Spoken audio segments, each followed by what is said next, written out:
The air outside the courthouse smelled like iron and snow. Each step I took cracked a thin shell of ice on the stone stairs. The sound felt louder than my heartbeat. Winter in Maine always had that quiet cruelty, soft to the eye, but merciless to the soul. Inside the room was colder than the wind. Rows of faces turned toward my daughter Emily, her shoulders drawn, her hands trembling around a crumpled tissue.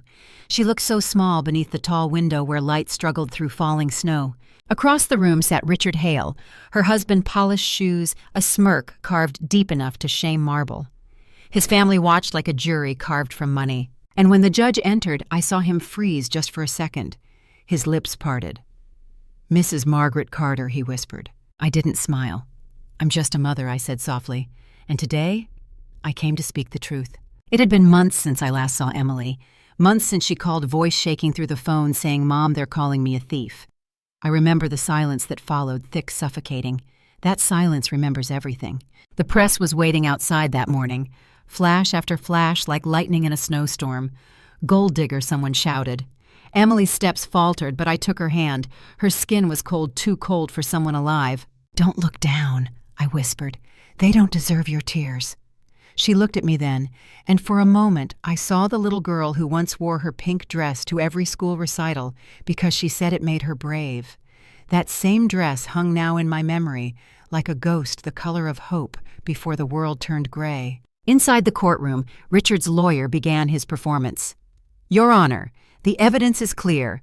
Mrs. Emily Hale forged her husband's signature to claim 40% of the company's shares. He said forged like it was a curse. Every syllable echoed against the wooden walls." I watched Emily's face crumble. Her mouth opened, no words came out. She was drowning, and no one moved. Except me. "Your Honor." I said, my voice steady, though my hands were shaking. "May I speak?" There was a murmur, a rustle of surprise. I saw recognition flicker again in the judge's eyes. He remembered. Years ago, I had stood in this very courthouse fighting for women who had no one left to stand beside them. Back then, my words could move mountains, or so they said. Now, I was just a mother. But perhaps that was stronger. Richard leaned back, whispering something to his attorney. His mother, Eleanor Hale, sat beside him, the matriarch wrapped in black eyes like sharpened glass. She once told Emily, "You're only here because my son took pity on you." Now she stared at me as if pity had come back to collect its debt. The judge cleared his throat. "Proceed, Mrs. Carter." As I walked to the stand, my heels clicked softly on the marble floor. Each sound felt like a heartbeat returning after years of silence. I looked at Emily. Her eyes were full of storms she couldn't name. "It's all right," I whispered. "Let the silence hold what words cannot." If you've ever watched someone you love drown in lies, you know the helplessness that burns behind stillness. Would you have done the same if it were your child? The lawyer began again, louder this time. "Mrs. Carter, unless you have new evidence, this is irrelevant." "Sit down," I said quietly. Even the snow outside seemed to pause. I wasn't angry. Not yet. But I felt the heat rising, the kind that doesn't burn the skin, only the fear. I laid my hand on the wooden rail. "You speak of forged signatures. Tell me, do you know the scent of a dying man's hand, the ink he leaves behind when love is his last testament?" He blinked. The room fell still. Richard Hale. I continued, signed a document transferring 40% of his shares to his wife, not for greed, but for protection. It was his decision, made in his own handwriting, stored on his private cloud, recorded the night before his accident. The judge straightened in his chair. "Do you have proof?" I nodded once. "Silence remembers," I said. "And so do archives." I opened the folder I'd been carrying close to my chest. Inside lay the original document, the one Eleanor had tried to erase. Next to it, a USB drive holding a video call between Richard and his lawyer. On screen, his voice trembled through static. "If anything happens to me, I want Emily to be safe. This transfer ensures that." No music played, no sound but his breathing, and in that stillness, truth lived again. Richard's mother gasped. Emily's tears broke the silence that had held her for months. If you felt that kind of silence, the kind that holds both pain and proof, tell me below. Because some truths only breathe when they're shared. When I first studied law, I believed justice lived in rules. I thought evidence would always outshine cruelty. But standing there beside my daughter, I realized justice is not a sound. It's the pause after a lie falls apart. The courtroom was frozen, yet I felt heat return to my chest. Not anger, not triumph, just life thawing after too long in the cold. I looked at Emily, fragile, yes, but unbroken, and I thought of the pink dress again, how she once spun in circles in our living room laughing until she fell. I remember whispering, "Only special people laugh like that, Emily." She didn't believe me then. Maybe she does now. Silence remembers the promises we made, the nights we prayed, the mornings we rose again. It remembers the strength hidden in gentleness. It remembers that a mother's voice, no matter how tired, can still hold the world together. Would you have stood up for your child, even if the world said, "Sit down"? The verdict hadn't come yet, but I already knew. Justice had shifted, not because of law, but because of love that refused to die quietly. Outside, snow kept falling, soft, endless cleansing. Reporters waited beyond the doors, their voices muffled by the glass. Emily turned to me, whispering, "Mom, will they believe us?" I brushed a strand of hair from her face.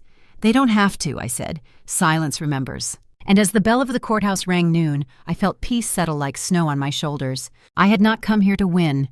I came to remember, and to let the world know some silences. Never forget. The air outside the courthouse burned like 1,000 whispers frozen in the wind. Camera shutters cracked through the cold, sharp, relentless each one, a blade slicing into my daughter's trembling face. The crowd pressed forward, a sea of strangers shouting her name as if it were dirt. Thief Gold Digger Carter took the hail fortune, their voices tangled with the snow, cruel and white. I could see Emily's shoulders trembling beneath her coat, her breath uneven, her eyes drowning under the flash of cameras. She looked like a child lost in a storm built by grown men. I reached for her hand. It was shaking, but I held on tighter. "Don't be afraid, my love," I whispered. "Every lie will one day collapse under its own weight." For a moment, her eyes met mine. They were empty, hollowed out by months of shame. I wanted to wrap her in silence, not the silence of defeat, but the kind that remembers truth when the world forgets. We walked through the iron gates. The metal was cold enough to bite. The snow glowed around us, blinding, beautiful light reflected on white stone like the line between humiliation and justice. That was the moment I realized the truth shines brightest when surrounded by shadows. It's strange how cruelty has a rhythm. Every shout found its beat, every flash its echo. Reporters pushed elbows scraping against our coats. Someone called out, "Smile," for the camera. Mrs. Hale Emily froze her name, no longer hers. Her husband had given her his last name, and now it became the rope they used to pull her down. I stood beside her, feeling the heat beneath my ribs. Not anger, not yet, but the slow fire that comes from watching innocence bleed. I'd spent years teaching others how to fight injustice, yet nothing prepares you for seeing your own child crucified in daylight. She kept her head down. "I can't breathe, Mom," she whispered. "Yes, you can," I told her. "Breathe for me." Her breath came short, shallow, fragile, and I knew this was not fear of guilt, but fear of being erased. The cameras loved that fear. They captured it like art, the perfect tragedy of a woman destroyed by whispers. If you've ever been misjudged by a crowd, tell me below, because there's a kind of loneliness that only public shame can carve. And silence. Silence remembers every sound that made it. We reached the courthouse steps. Her knees trembled. I could feel it through her hand. The snow thickened, muffling the noise, as if heaven itself had grown tired of listening. And in that moment, I wanted to scream not words, but the raw truth that mothers carry in their bones. Instead, I squeezed her hand again. "The world will talk," I said quietly. "Let them." Words fade faster than truth. She didn't answer, but I saw her jaw tighten, a small defiance blooming in her sorrow. The light hit her face, then clean, silver, merciless, and for one fleeting heartbeat, she looked unbroken. I remember thinking how strange it is that shame and faith can coexist in the same breath. One burns the skin, the other heals what it cannot touch. When I was younger, I thought strength was noise, arguments, defenses, proof. But standing beside my daughter that morning, I understood something else. Strength can be silence. Strength can be choosing not to shout when the world expects your surrender. The snow fell harder. It covered the ground until everything footsteps' blood lies disappeared beneath it. And the reflection on that snow, it was blinding. I couldn't tell where humiliation ended and hope began. That's when I whispered mostly to myself, "The light never asks for permission." Emily turned to me. Her lips were trembling, but not from cold. "Will they ever stop, Mom?" she asked. I took a breath. "They will, when they have nothing left to feed on." Her hand tightened in mine, and for the first time in months, she didn't pull away. If you've felt that kind of pain, the kind that teaches you who you are, you'll understand. It's not the world that changes first. It's you. When we finally stepped through the doors, the noise vanished behind us. The echo of the street, the hunger of the cameras gone. Only the hush of the marble hallway remained and the faint sound of our boots on the floor. It felt like crossing from hell into confession. Emily exhaled a long, broken breath and leaned slightly toward me. "I thought I'd never make it through that door," she murmured. "You already did," I said. "You made it through their hate." We stopped beneath the chandelier. The light above flickered, reflecting off the snow still clinging to our coats. In that fragile shimmer, I saw something I hadn't seen in months, the faint outline of my little girl, who once believed that kindness could fix the world. And maybe it still could. The snow on her shoulders began to melt. Drops of water slid down her sleeve, glistening like tears. It struck me then, truth melts slower than lies. But when it does, it cleans everything. The photographers outside would call it the walk of shame. But for me, it was something else entirely. It was the walk between who we were and who we chose to become. If you believe silence deserves a voice, share this moment in your heart. Because even shame cannot silence those who remember who they are. We kept walking, past the columns, past the guards, past the heavy doors that would soon separate our fates from theirs. The light followed us through every step, steady and quiet, painting the snow with a glow that refused to fade. I knew then that no lie could survive this light. It was patient, it was merciful, and it remembered. The truth always does. The wood inside the courtroom always smelled the same, a mix of polish and dust, like old secrets trying to stay clean. The clock above the judge's bench ticked too loud. Every second felt like a nail driven into the quiet. Emily stood to my left. Her fingers twisted the hem of her sleeve, eyes wide but unfocused. Across from her, Richard sat with his mother, Eleanor Hale, both dressed in black as if mourning something they'd already planned to bury. Their lawyer's voice cut through the silence. "Your Honor, my clients request the immediate seizure of all assets and the removal of Mrs. Hale's parental rights." The room gasped. I didn't. I'd heard the sound of cruelty too many times to mistake it for shock. Emily turned toward me, trembling. "Mom, please, tell them I didn't do it." Her voice cracked like glass. I wanted to run to her to stand between her and the world, but instead, I closed my eyes, because sometimes silence protects longer than words ever can. Mrs. Hale, the lawyer, continued pacing. "Forging your late husband's signature for 40% of his company's shares, do you deny it?" She shook her head, tears streaming down her face. "I didn't forge anything. I only signed what he asked me to. He wanted me safe." Her voice broke again. The judge looked down, impassive. Eleanor leaned forward, her tone dripping like venom. "She's lying. My son was a good man. She took advantage of him. She used his love against him." Love. That word always sounds different when spoken by someone who's never had to prove it. The heat rose in my chest, slow and controlled. It wasn't rage, not yet, but the kind of fire that makes you remember you're still alive. I kept my eyes closed, listening. I wanted to hear the full shape of their lies before I struck. If you've ever watched someone twist truth into poison, I'd tell you now you know what helplessness tastes like. Emily sobbed quietly beside me. The sound was small, but it filled the entire room. Every breath she took was a plea. Every tear was evidence of a system built to break the softest hearts first. The lawyer held up a folder, waving papers as if they were weapons. "Your Honor, here is the proof. The signature doesn't match. The dates don't align. Mrs. Hale conspired to transfer funds during her husband's hospitalization. Lies can be so confident. They always walk in wearing fine suits." The room erupted into whispers. Cameras clicked, and still I didn't move. I heard my own pulse, then slow, steady, the rhythm of restraint, because I knew something they didn't. There's a power in silence, a witness hidden in the quiet. Silence remembers. When I finally opened my eyes, Emily was crumbling beside me. She whispered, "Mom, why aren't you saying anything?" I looked at her, and time folded. For a second she was 8 again, wearing that pink dress she refused to take off all summer, standing on stage, with trembling hands searching for me in the crowd before her first song, because I wanted to tell her even music begins in silence. Instead, I reached for her hand under the table. She gripped mine like a drowning girl finding the surface. Her hand was cold, but the warmth between us that was ours alone. Across the aisle, Eleanor smiled, a cruel, quiet curve of victory.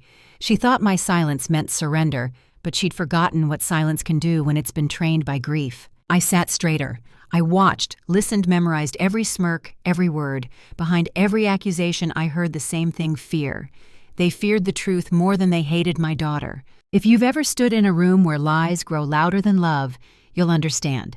Sometimes, to protect the truth, you have to let it ripen in the dark. The judge tapped his gavel once. The sound cracked through the tension like lightning. "Mrs. Hale," he said, "do you have representation?" Emily stammered, I don't. I can't afford." That was when I opened my mouth. "Your Honor," I said softly. "She does now." Every head turned. Even the air seemed to shift.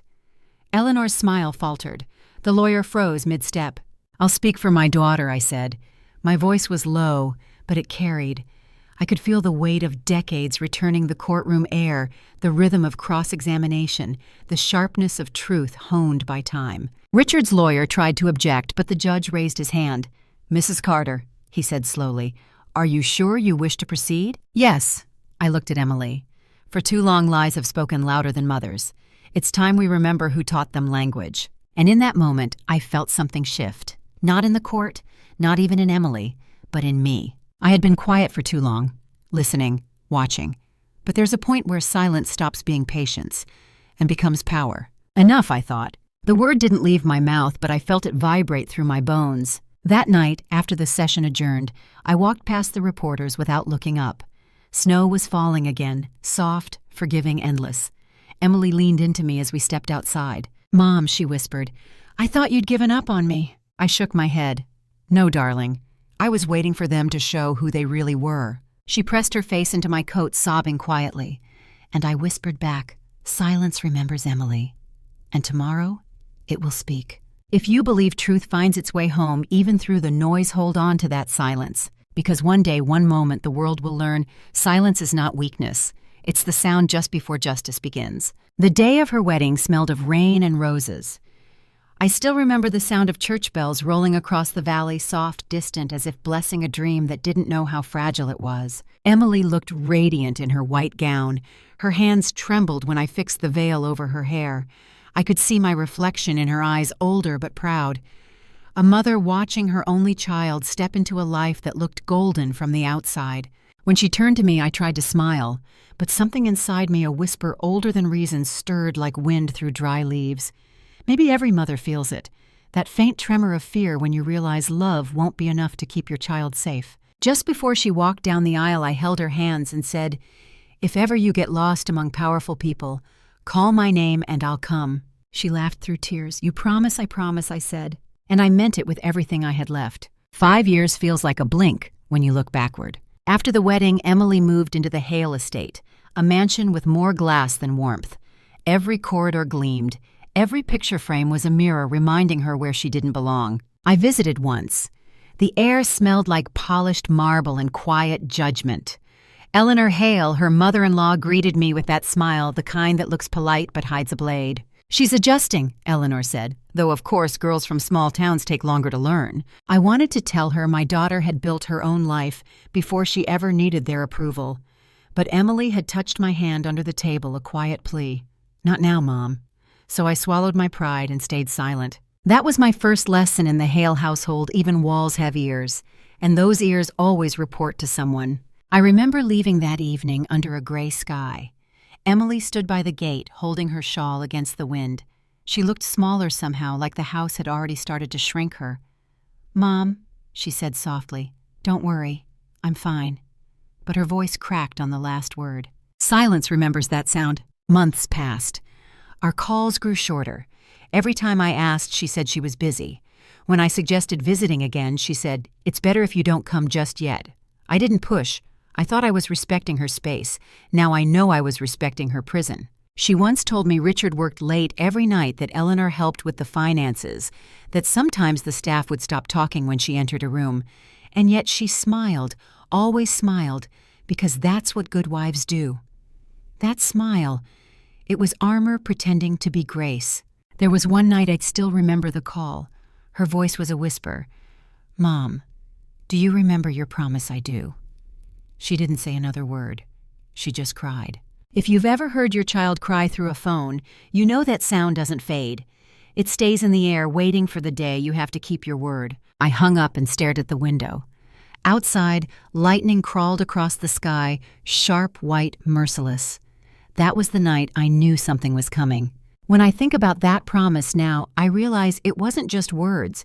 It was a thread, invisible, unbreakable, tying us together through everything that would come after. In that grand house, Emily was learning that wealth doesn't mean safety. It means surveillance. Every word she spoke was weighed. Every kindness she offered was measured against suspicion. Eleanor saw her as a threat not because she took, but because she belonged. And for people like Eleanor, belonging is the one thing money can't control. Richard changed too.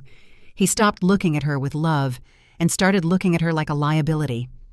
I'd seen that shift before in boardrooms and courtrooms in the eyes of men who once swore devotion.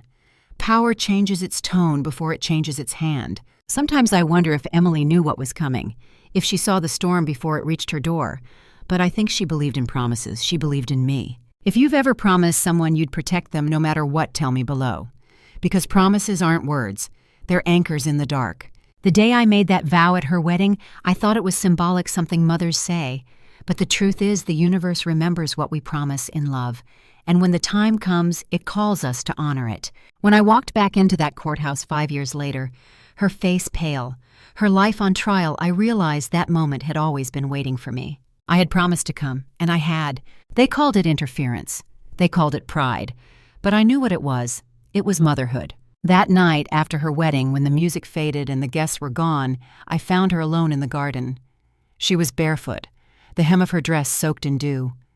She looked up at the stars and whispered, "Mom, do you think I'll be happy?" I told her happiness isn't the goal, Emily. Wholeness is. She smiled confused and said, "You always talk like that." And I remember whispering, "Only special people see the difference." Now, all these years later, I understand that what I really meant was this. Special people don't wait to be saved.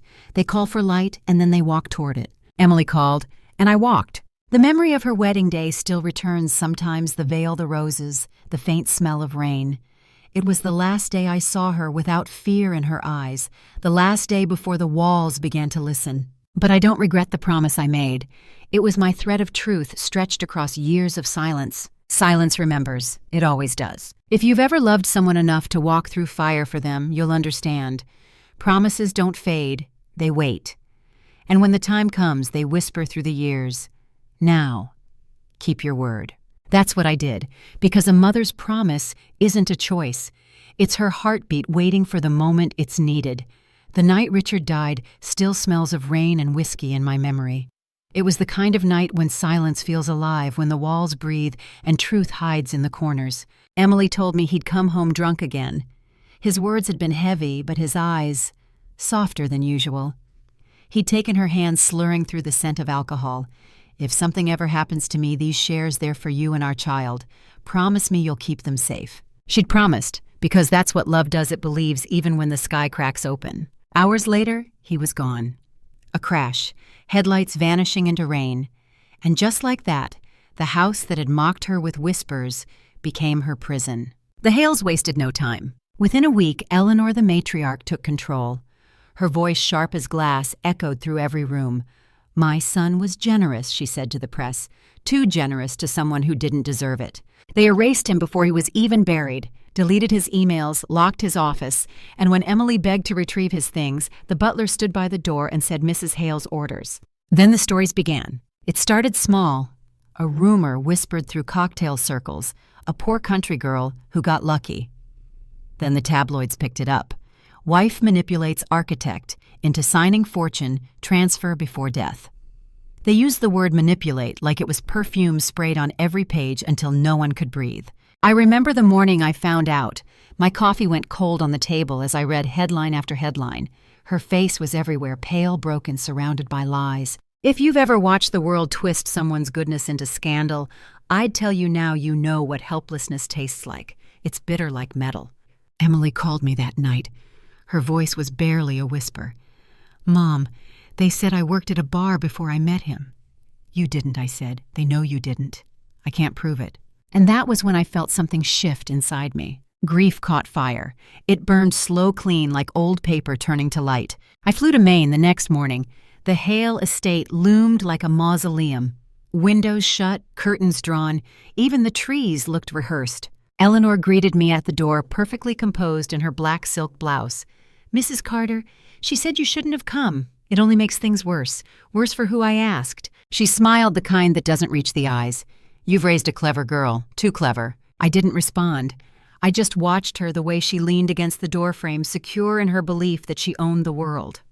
It reminded me of every man I'd faced in courtrooms who thought law was a weapon, not a mirror.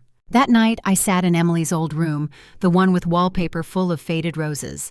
The air smelled faintly of Richard's cologne trapped in the sheets. And there on the desk, I found a half-burned candle and a crumpled note. His handwriting. "Transfer confirmed. Finalized at midnight for Emily and the baby." I stared at it until dawn. They'd erased everything else, but not this.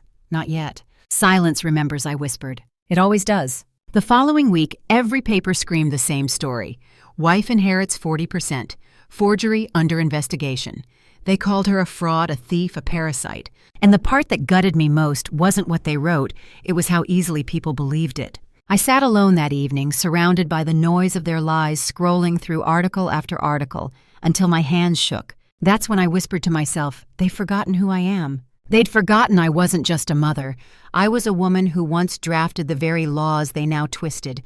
A woman who'd watched wolves dress as lawyers and who knew how to make them bite their own tails. "They think you're weak," I said to my reflection. It stared back at me, lined but unbroken. "Then let them learn what weakness becomes when it remembers how to fight." If you've ever had to rise for someone you love after years of silence, you'll understand. That's when pain becomes purpose. That's when the ashes start to breathe. The next morning, I printed every article, every rumor, every forged document they'd used against her. I stacked them neatly on the table like evidence for a case that hadn't yet been called. The house was quiet, but my blood hummed with purpose. Heat, the kind that could melt marble, pulsed beneath my skin. I opened the old drawer of my desk and pulled out my fountain pen, the same one I used when I helped write the Family Trust Act 2 decades ago. I ran my thumb across its smooth barrel and smiled for the first time in months. "They forgot," I whispered. "I wrote the law they're hiding behind." It wasn't anger anymore, it was clarity. The Hale family thought they'd buried her under lies. But they'd built that grave on paper, and paper burns. I closed my eyes, feeling the air still heavy with the scent of ink and resolve.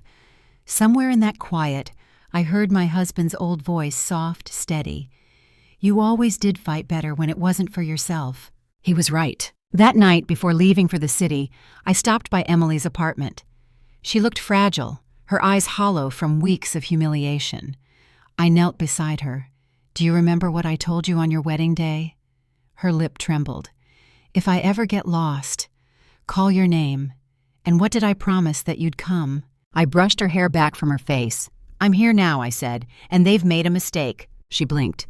"What mistake? They made me remember who I am." Outside, the wind howled across the glass. It sounded like freedom sharpening its breath. If you've ever had to become fire to protect the ones you love, share this silence with me. Because not all flames destroy, some rebuild.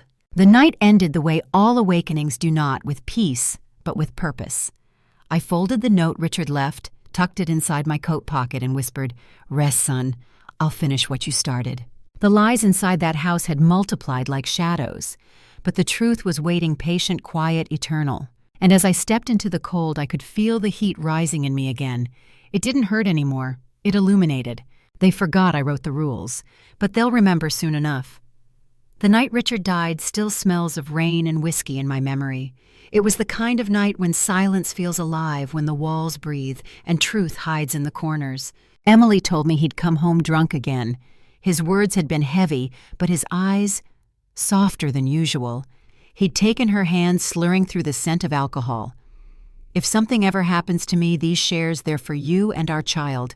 Promise me you'll keep them safe." She'd promised, because that's what love does, it believes, even when the sky cracks open. Hours later, he was gone. A crash, headlights vanishing into rain. And just like that, the house that had mocked her with whispers became her prison. The Hales wasted no time. Within a week, Eleanor the matriarch took control. Her voice, sharp as glass, echoed through every room. "My son was generous," she said to the press. "Too generous to someone who didn't deserve it." They erased him before he was even buried, deleted his emails, locked his office. And when Emily begged to retrieve his things, the butler stood by the door and said Mrs. Hale's orders. Then the stories began. It started small. A rumor whispered through cocktail circles, a poor country girl who got lucky. Then the tabloids picked it up. Wife manipulates architect into signing fortune transfer before death. They used the word manipulate like it was perfume sprayed on every page until no one could breathe. I remember the morning I found out. My coffee went cold on the table as I read headline after headline. Her face was everywhere, pale, broken, surrounded by lies. If you've ever watched the world twist someone's goodness into scandal, I'd tell you now you know what helplessness tastes like. It's bitter like metal. Emily called me that night. Her voice was barely a whisper. Mom, they said I worked at a bar before I met him. You didn't, I said. They know you didn't. I can't prove it. And that was when I felt something shift inside me. Grief caught fire. It burned slow, clean, like old paper turning to light. I flew to Maine the next morning. The Hale estate loomed like a mausoleum, windows shut, curtains drawn, even the trees looked rehearsed. Eleanor greeted me at the door, perfectly composed in her black silk blouse. Mrs. Carter, she said you shouldn't have come. It only makes things worse. Worse for who I asked. She smiled, the kind that doesn't reach the eyes.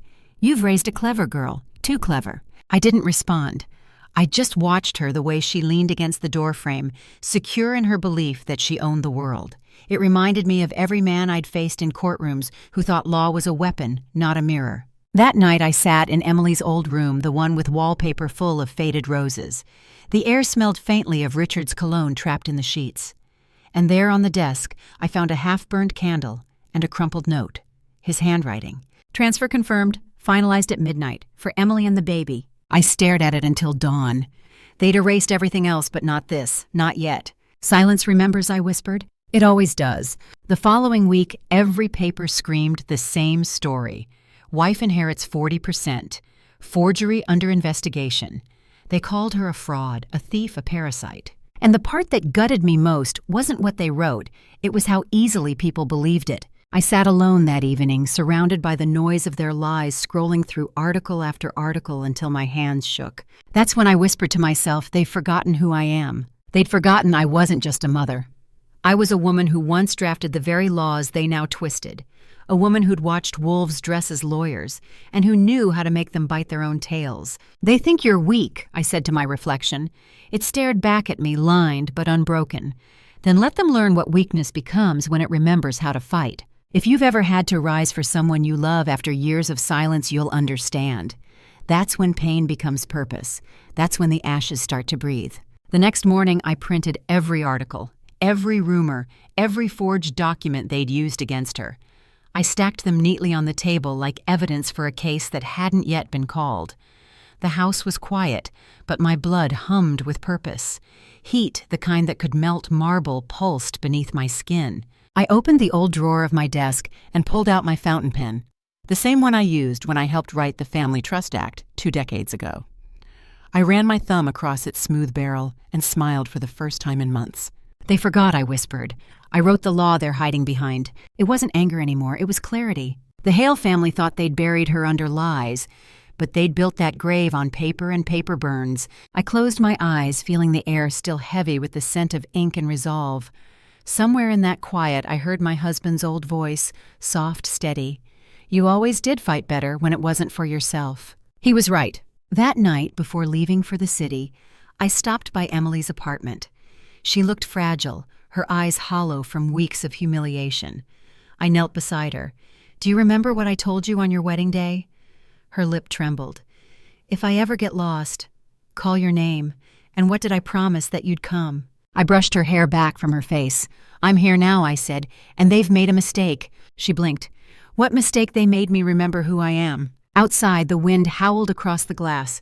It sounded like freedom sharpening its breath. If you've ever had to become fire to protect the ones you love, share this silence with me. Because not all flames destroy. Some rebuild.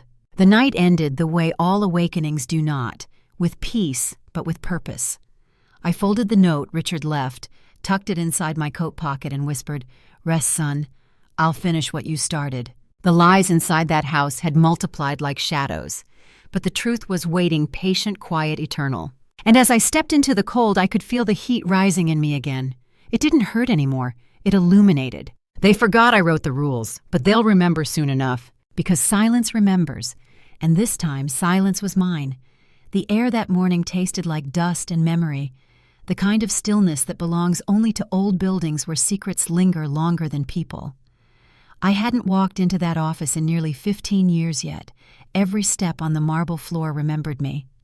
The faint smell of ink paper and cold coffee pulled me back to the years I'd buried, the years I'd spent fighting for justice before I traded the courtroom for silence. And now, here I was again, the retired woman with silver hair coming to collect what truth had left behind. Nora was waiting at the end of the corridor, still graceful, though time had thinned her hands. When she saw me, her eyes softened in a way that words couldn't. "Mrs. Carter," she whispered, "I knew you'd come back one day." I smiled faintly. "Then you've kept something for me." She nodded. "It's still here. The night the Hale family came to destroy the records, I couldn't let them touch it. I locked it away in the old vault under your name." Her voice trembled slightly, but her resolve didn't. There was something sacred in that moment, the quiet solidarity between two women who understood what it meant to hold truth in trembling hands. I followed her down the hall. The walls were lined with case files and fading photographs, ghosts of battles once fought and won. The sound of her heels echoed softly. Every step carried the weight of unspoken trust. We stopped before this vault door. It was smaller than I remembered, painted in unremarkable gray, but to me it felt like a doorway to redemption. Nora turned the dial. Her hands shook a little. "I hid it behind the Hale account documents," she said, "because I knew they'd never look where their arrogance lived." When the lock finally clicked, the sound was like an exhale I'd been holding for years. Inside, among stacks of sealed envelopes and contracts, was a single manila folder tied with red string. My name, Margaret Carter, written in ink on the front. Nora handed it to me. "I made a copy before the deletion order came through," she whispered. He signed it himself. "Mrs. Carter." Every page. I untied the string. There it was, Richard's handwriting, his signature. The ink slightly smudged near the date, as if his hand had trembled or maybe he'd hesitated. "Transfer of 40% of Hale Architectural Holdings to Mrs. Emily Carter to secure the future of my wife and our child." I felt my throat tighten. All the lies, all the noise, all the accusations, and here it was the truth resting quietly in my hands. For a moment I couldn't breathe. The paper was cool against my skin, but inside heat bloomed fierce, steady, alive. The kind of heat that comes from knowing you've finally caught the lie by its throat. Nora reached out, her eyes shining with something between pride and fear. "I never stopped believing in you," she said. "In her." I covered her hand with mine. "You did more than believe, Nora. You remembered." She nodded, tears forming. "Silence remembers," she said softly. Those words stayed with me long after I left the office. Outside, the winter air bit at my cheeks. The city looked smaller than it used to, maybe because I no longer feared it. I walked slowly, the folder pressed to my chest, feeling the thrum of my heartbeat against the paper. It wasn't just proof. It was salvation, not only for Emily, but for every woman who'd ever been told her truth was too inconvenient to keep. If you've ever carried a truth so heavy it almost broke you, you'll understand. There's a moment when the burden turns to power, and that moment changes everything. That evening, I sat at my old desk, the contract spread out before me under the yellow glow of a desk lamp.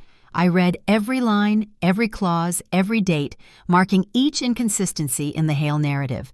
They'd erased emails, burned copies, silenced witnesses, but they couldn't undo ink. Paper doesn't forget, and silence remembers. As I read, I felt Richard's presence not as guilt or regret, but as truth. He'd tried to protect her, and I would finish what he started. In that quiet room, surrounded by files and flickering light, I realized something simple. I was no longer the grieving mother or the retired lawyer or the quiet widow.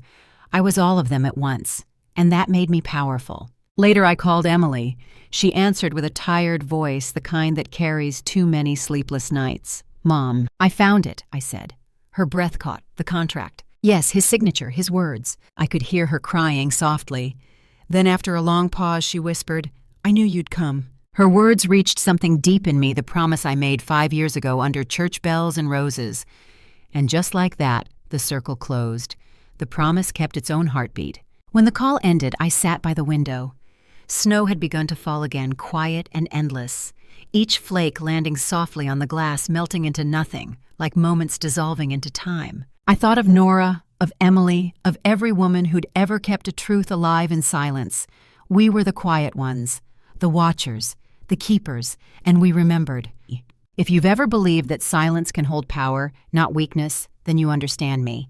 Some truths don't need to shout. They just need to survive long enough to be heard. The next morning, I placed the contract in a leather briefcase. I ran my hand over its surface once gently. The air felt lighter, the kind of light that follows storms, not peace exactly, but possibility. As I stepped outside, the cold wind touched my face, sharp but clean. For the first time in years, I felt ready. Ready to return not as a mother grieving, but as the woman the law once feared, the woman they'd tried to erase. The truth was in my hands now, and this time it had a mother's voice. Silence remembers, always, because silence remembers, and this time silence was mine. The rain that morning came sideways against the courthouse windows, hard, unrelenting like truth trying to break through glass. Inside, the air was cold, heavy with perfume fear, and the smell of old wood soaked in human history. Every sound echoed the shuffle of papers, the cough of a lawyer, the nervous tap of a pen. And then, silence. The kind that presses against your skin, the kind that remembers. Eleanor Hale walked in first, dressed in black silk, as if mourning decency itself. Her chin high, her grief rehearsed. When her eyes met mine, there was no sorrow, only ownership. The judge entered. The gavel struck once sharp as thunder, and just like that, the storm began. Eleanor stood, voice calm and venomous. "My son trusted her," she said, nodding toward Emily, "and she repaid that trust with betrayal. That woman forged his signature, stole his shares, and now parades around as if she deserves to raise his child." The words landed like stones, each one heavier than the last. Emily's shoulders folded in on themselves. Her hands shook. She tried to speak, but her voice broke halfway through the first syllable. For a moment, I wanted to reach for her hand, but I didn't. Not yet. Because this wasn't the time for comfort. This was the time for clarity. "Mrs. Hale," I said, rising slowly. The sound of my chair scraping against the marble cut through the room like a blade. Every head turned. Even the judge looked up, eyes narrowing, recognition flickering.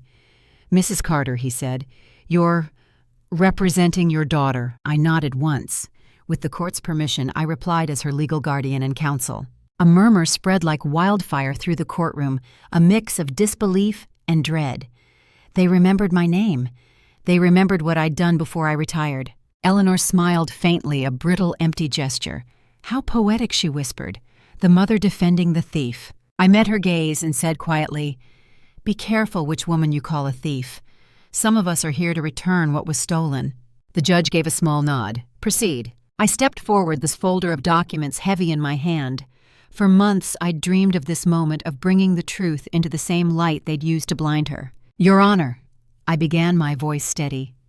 "The Hale family accuses my daughter of forgery, of manipulation, of deceit. But what they call deceit, I call documentation." I placed the contract on the evidence table. The paper rustled softly. That sound alone carried more truth than Eleanor's entire testimony. "This," I said, "is the original contract, dated, signed, and notarized by Richard Hale himself. 40% of his company shares transferred to Emily Carter for the protection and stability of my wife and our unborn child." I paused. Let it breathe. Let the words settle where lies had lived too long. Then I looked at Eleanor. "Your son didn't trust his fortune to you, Mrs. Hale. He trusted it to love. And love, unlike power, doesn't need permission." The courtroom went still. No one moved. No one dared to breathe too loudly. Even the reporters, those vultures of sensation, lowered their pens for a moment. And I could feel it, that delicate shift when a tide turns quietly but irrevocably. I turned to Emily. Her eyes glistened through tears, but beneath the fragility, something steadier flickered belief. "Mom," she whispered, barely audible, "you kept your promise." I nodded, always. Because I had. From the moment she'd called my name in fear to the morning I'd walked into that law office, I'd been walking toward this moment, toward justice. If you've ever had to rise for someone you love when the world tried to erase them, you'll understand. That kind of strength doesn't roar, it remembers. Eleanor rose again, voice cracking through the silence. "This is absurd. My son would never—" "Enough," I said. The word left my mouth before I thought it. It hung in the air, final, undeniable. "Enough of rewriting the dead to justify the living," I continued softly. Enough of pretending grief gives you ownership of another woman's life. Enough! Her face paled. For the first time she looked smaller. And maybe that's when I realized power doesn't always fall. Sometimes it simply shrinks until it can no longer fill the room. The judge reviewed the documents in silence. Then he looked up, his voice low but resolute. "The court acknowledges the validity of the signed contract," he said. "The ownership transfer stands." I felt the weight lift from my shoulders, not in triumph and relief. Emily buried her face in her hands, sobbing quietly. Outside, the rain had softened into drizzle, the storm finally surrendering. If you've ever fought for the truth long enough to see it breathe again, you know, it doesn't shout, it exhales. Later, as we left the courthouse, I stopped at the door and turned once more to the room behind me. It was empty now, just rows of wooden benches and a single beam of light breaking through the window. That's where battles end, I thought. Not in noise, but in stillness, because silence remembers. It always does. Outside, the rain glistened on the courthouse steps, reflecting a faint warmth from the streetlights. Emily walked beside me, her arm looped through mine. For the first time in years, she stood tall. "You were incredible," she whispered. I smiled faintly. "No, my dear. I was simply what the moment needed." She squeezed my hand. And in that warmth, I felt it again, the same heat I'd carried since the day they called her a liar. Only now it wasn't anger, it was life. Justice isn't loud, it's patient. And when it arrives, it doesn't demand applause. It just restores balance.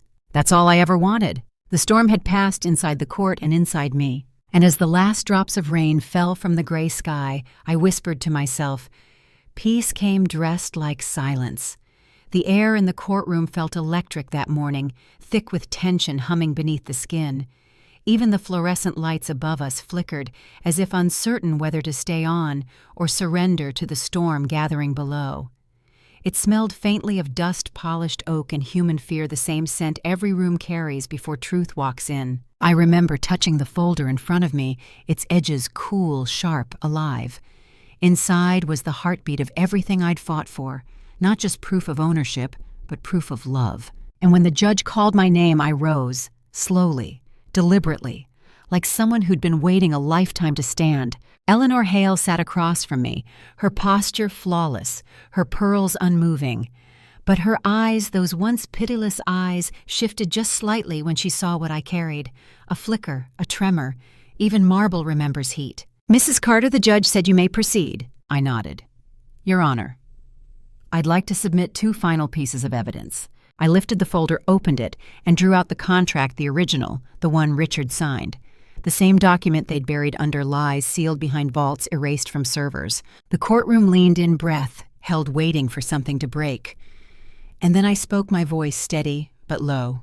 "This isn't about property," I said. "It's about intent, the kind of love that doesn't die with the man who spoke it." The Hale lawyer, a young man with perfect hair and no soul, laughed softly.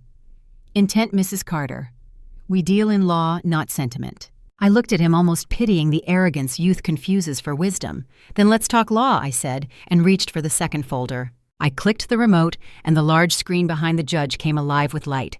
Static first, then the familiar flicker of an old video call. There he was. Richard. Alive again in color and breath, speaking to the woman he loved. The room gasped as his voice filled the silence. "If anything ever happens to me," he said, 40% of my shares will take care of you and our child." His tone was calm, sincere, not the drunken slur they had painted, not the manipulation they had claimed, just truth. You could hear the faint hum of the office lights behind him. The sound of a man documenting his love, not his wealth. Eleanor's face drained of color. Her lips parted, but no sound came out. And in that split second, I saw the empire she'd built on arrogance begin to crumble. Her lawyer shot up, desperate, voice shaking. "Objection. The video is fabricated. Digital evidence can be altered. We reject its validity." I let the silence breathe long enough for every word to sink into the marble. Then I said quietly but clearly, I anticipated that. I stepped closer, placed another document on the bench. "Here is the metadata record authenticated by the Maine State Cyber Investigation Bureau. Timestamp origin IP encryption hash all intact. The file hasn't been touched since the day it was uploaded to the Hale family's cloud." I paused. "Would you like them to confirm?" The judge raised an eyebrow. The lawyer sat down. The room erupted. Gasps, whispers, phones flashing, the thunder of truth shaking walls that had been built for lies. Through it all, Emily sat frozen beside me. Tears traced down her cheeks, but she didn't move. When the noise finally dimmed, she turned to me whispering, "Mom, how did you know it was there?" I smiled, the kind that carries both pain and pride. "Because silence remembers," I said softly. "It always leaves a trace." There are moments in life when everything aligns. Evidence, courage, destiny, and for one breath, justice feels inevitable. This was one of them. The judge removed his glasses, rubbed the bridge of his nose, and sighed deeply. "Mrs. Carter," he said, "this changes everything." It wasn't a victory cry. It was quieter, truer, the sound of balance being restored. If you've ever fought a war, not with weapons but with truth, you'll know this feeling. It's not triumph. It's release. It's the air returning to your lungs after years of drowning. I looked at Eleanor one last time. The woman who'd tried to bury my daughter beneath her family's name now looked like a statue left out in the rain, cracked, dissolving. I didn't hate her, not anymore.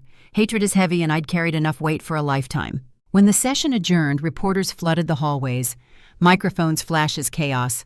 I kept walking. One hand on my daughter's shoulder, the other clutching the contract now warm from my grip. "Mrs. Carter." Someone shouted, "How does it feel to win?" I stopped for just a moment, turned to the sea of faces. "Justice," I said, "isn't about winning. It's about remembering who we are when lies surround us." Then I walked away, because the truth didn't need a headline. It already had a heartbeat. That night, when the house was quiet again, I replayed the video alone. Richard's voice filled the room, gentle, confident, alive.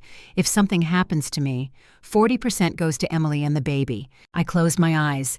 He wasn't talking about numbers. He was talking about love, the kind that leaves proof behind not promises. And in that stillness, I whispered to the screen, "You kept your word, and so did I." Outside, the wind had settled.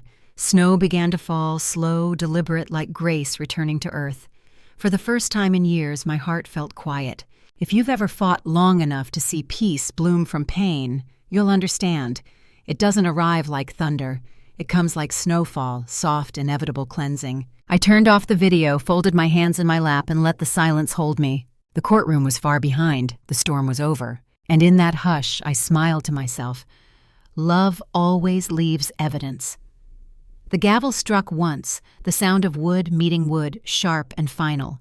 It echoed through the courtroom like thunder rolling through an empty valley. For a heartbeat, no one moved. Not the reporters, not the lawyers, not even the marble angels carved above the judge's bench. Then came his voice, calm, deliberate, unshakable. "The video is authentic. No edits, no manipulation. The evidence stands." The words fell like rain after years of drought, every syllable cleansing, absolute. And just like that, the house of hail began to fall. Eleanor gasped, first a sound too raw for a woman who had spent her life controlling rooms. Her hand clutched her pearls, white against white, trembling. "My son was deceived," she cried out, voice breaking through the silence. But I didn't look away. I couldn't. Because in her collapse, I saw the same storm that once lived inside me, denial wearing the mask of love. I stepped forward, my palms calm, my heartbeat steady. "No," I said softly. "He wasn't deceived, Mrs. Hale." The room froze. Even the judge leaned forward slightly. "Your son wasn't tricked," I continued. "He just wanted to love freely, without fear, without condition. But you," I paused, searching her face, "you taught him fear before you ever taught him love." The sound of those words filled every corner of the room. Not shouted, not bitter, just true. For a moment she stood silent, her face pale, her breath shallow. Then, as if something inside her finally shattered, she sank back into her chair. The fight left her eyes, and all that remained was grief, not for her son, but for the power she'd lost trying to own him. Around us, the Hale attorneys whispered urgently, gathering papers that now meant nothing. Their empire, once built on intimidation and entitlement, was dissolving under the weight of a single fact. A signature, a video, a man's final act of love. I looked at Emily. She was crying not out of victory, but out of release. Her shoulders, once hunched with humiliation, finally lifted.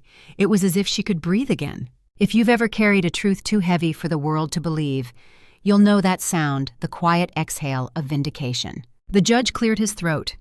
"Ownership of 40% of Hale Holdings is hereby affirmed as the legal property of Mrs. Emily Carter." His gavel struck again. Final. But this time the sound didn't feel like thunder. It felt like peace. The courtroom erupted, voices, flashes, chaos, but I didn't hear any of it. I just stood there still.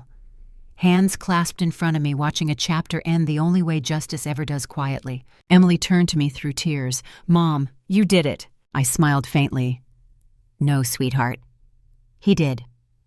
I nodded toward the folder still resting on the table. "He left us everything we needed. We just had to be brave enough to use it." Eleanor's sobs filled the room behind us. For the first time, they didn't sound cruel or manipulative. They sounded human. I didn't hate her.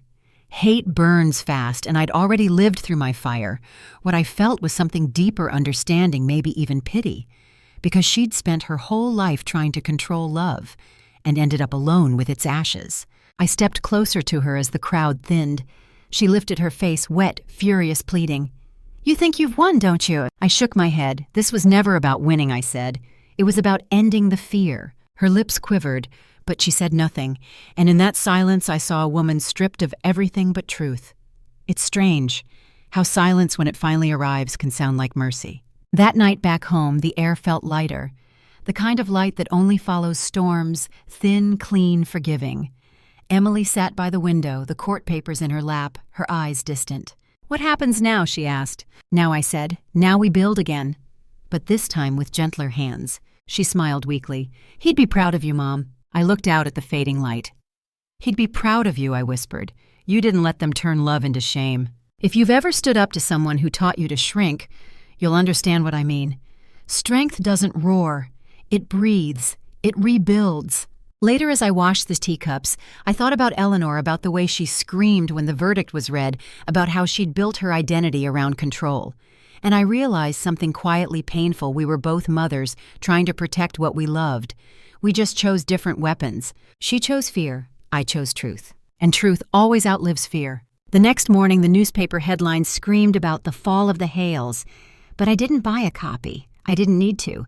I wasn't interested in their downfall, only in the restoration of what love was meant to be. I sat on the porch with a cup of tea, feeling the warmth spread through my palms. Heat. The kind that reminds you you're still alive.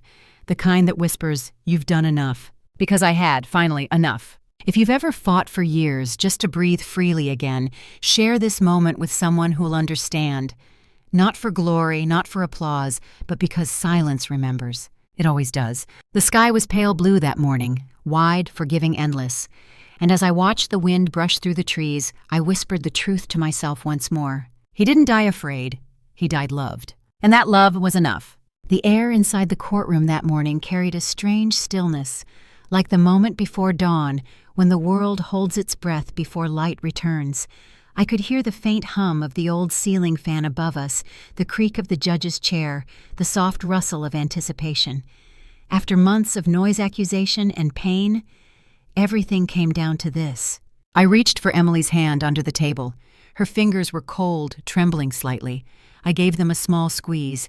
"Whatever happens," I whispered, "remember, silence remembers the truth." She nodded, her tears catching the light like glass.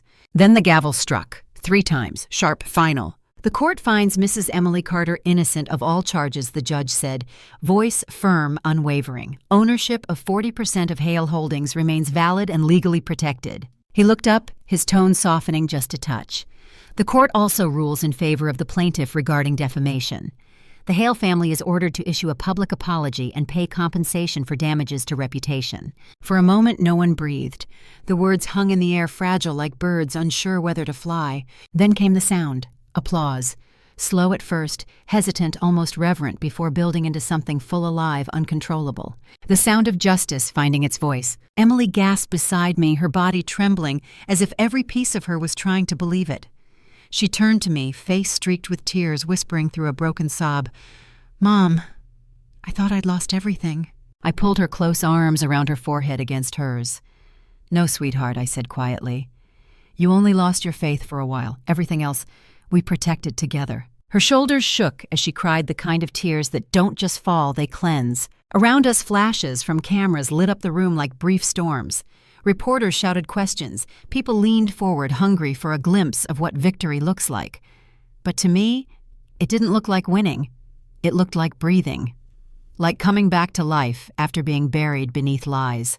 Across the room, Eleanor Hale sat motionless. Her pearls hung askew, her face gray with disbelief.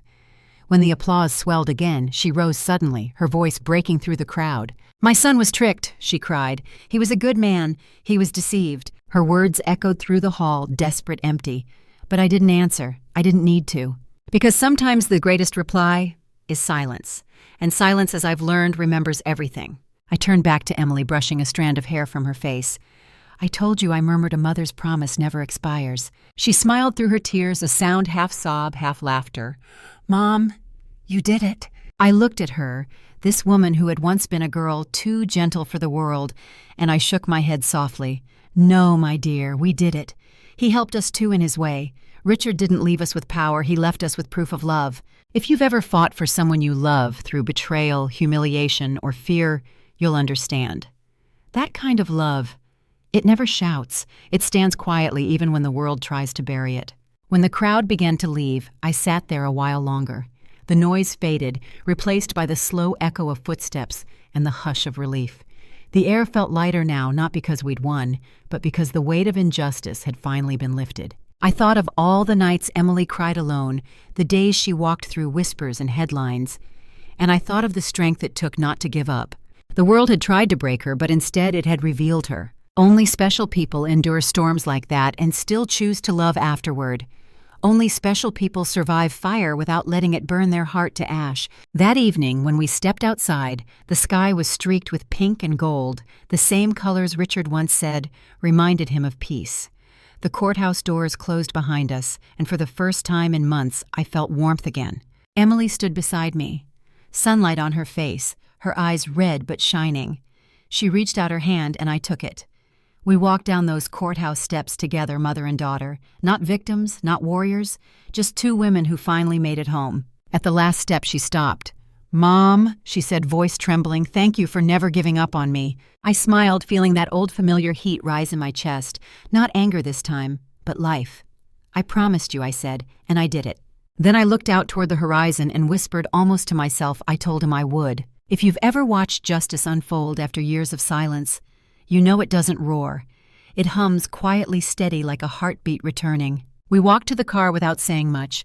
Some stories don't need words. They just need to be felt. And as the engine started, the light spilling through the windshield caught her face in a soft glow. It reminded me of something the pink dress she wore as a child, twirling in the backyard, believing the world was kind. That same little girl was still there, bruised, yes, but beautiful. And now, free. When we reached home, I made us tea. The house smelled like chamomile and hope. Emily leaned against me on the couch, her head on my shoulder, breathing slow and easy. Outside, dusk settled quietly. For the first time in years, the silence didn't hurt. It healed. Some silences do that. They don't bury you, they bless you. I looked down at her hand resting in mine and whispered, "We did enough, my love. Finally, enough." And as the evening folded into night, I felt peace, the kind that doesn't fade when the lights go out. Because justice had spoken, because love had survived, because silence remembered. The morning light came gently through the curtains, soft, golden, unhurried. It rested on the old wooden desk where I sat pen in hand, the faint smell of ink rising like memory. Outside, the world was moving again, birds in the garden wind through the elm trees, a neighbor's radio playing something distant and familiar. But inside, there was only quiet. It had been 1 month since the trial. 1 month since the noise faded, since justice had finally spoken. And yet my heart still woke early as if it wasn't done remembering. I looked down at the blank paper before me. It trembled slightly under my fingertips. This wasn't a letter of anger. It was a letter of release. "My dear Emily," I wrote, "if I could place one truth inside your heart, it would be this. Justice doesn't come from a gavel or a courtroom or men in black robes. It comes from a heart that refuses to stop loving even after being broken." The ink flowed slowly like breath. Each word carried a weight that wasn't heavy anymore, just honest. "You've seen cruelty. You've seen power used like a weapon. But remember, we didn't win by striking back. We won by standing still, by holding on to grace when the world offered hate." I paused, looking at the sunlight catching the edge of the paper. In that moment, I realized peace doesn't arrive suddenly. It seeps in like warmth after a long winter. I thought back to this courtroom, the sharp voices, the flashing cameras, the trembling of Emily's hands when the verdict was read, and then the sound that followed applause, tears, and silence.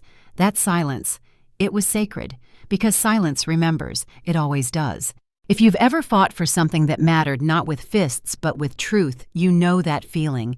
The stillness after the storm, the breath you didn't know you'd been holding, the realization that pain doesn't leave scars, it leaves maps. I kept writing. Don't let the world harden you, my love. Kindness will always look foolish to those who've never needed saving, but kindness is what carried us through.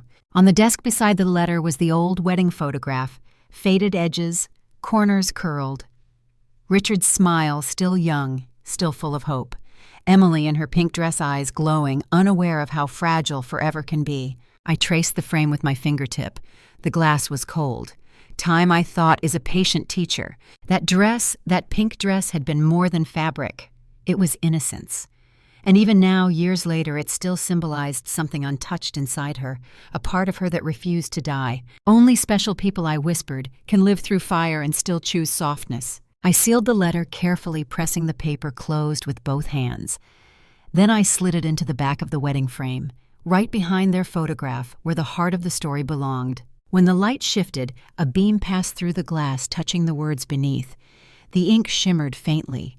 It felt like he was there, not watching, but approving. "Kanhei Songtip," I murmured softly in my native tongue. "Keep living, my child." Sometimes love speaks beyond language. Sometimes it only needs presence. Later that afternoon, I sat by the window with a cup of tea. Steam rose curling in thin, delicate ribbons. The house was quiet, but not lonely anymore. It was filled with echoes, laughter, tears, and something I could finally call peace. I thought about writing again another letter, perhaps one to myself. But some words aren't meant for paper. They're meant for air, for memory, for the silence that listens when no one else can. If you've ever lost everything and still found yourself able to forgive, then you understand the kind of peace I mean. Forgiveness doesn't erase the past. It transforms it. Turns rage into rhythm, pain into understanding, and endings into beginnings. As the sun lowered, the whole room turned gold. It was the same light that once spilled through the Hale mansion, but it felt different now, softer, freer. I could feel the warmth on my skin, that quiet heat that told me I was still alive. Not surviving, living. Justice, I whispered, comes from love, not revenge. It was something Richard once said long before all the chaos. I didn't understand it then. I do now. Justice built on hate collapses. Justice born from love endures. The clock ticked softly. Outside, the sky deepened into amber. I took one last look at the frame, at the letter hidden behind it, glowing faintly in the fading light. Silence remembers, I thought again. And for once, that silence didn't ache. It comforted. If you've carried a battle too long in your heart, let this remind you. You can put the sword down. You've done enough.